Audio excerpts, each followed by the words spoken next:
imi mambo.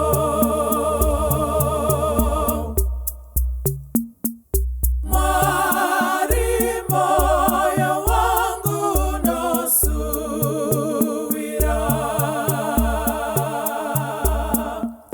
moyo wangu nosubira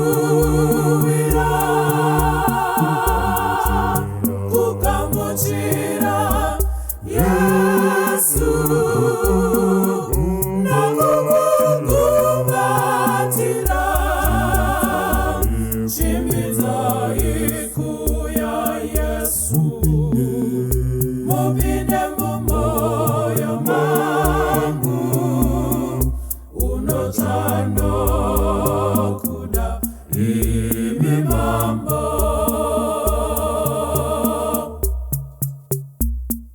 Mwari wangu mambo wenenga na pasi munopinda muneni mutazi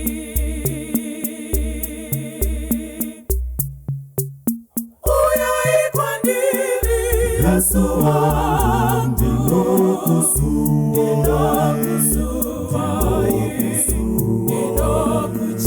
inokuchemerai chimbidzai kupinda muneni.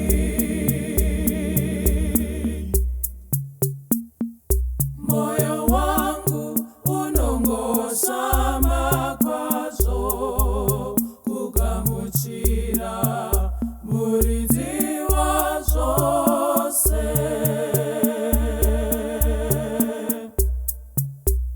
Uyai kwandiri Yesu wangu inokusuvai inokuchemerai chimbidzai kupinda muneni. Mambo chenesai moyo wangu kuti mude kupinda muneni. Uyai kwandiri Yesu wangu inokusuvai inokuchemerai chimbidzai kupinda muneni. Mambo mukuwidze rudo mumoyo mangu ndinokumbira ndideisa Mai Maria.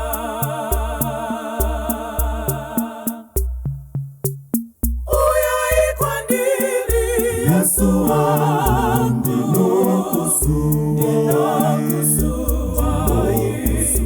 inokuchemerai chimbidzai kupinda muneni.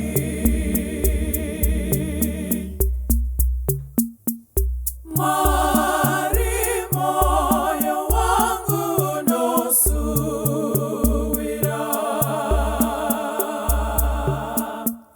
moyo wangu nosubira kukamuchira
Himidiwe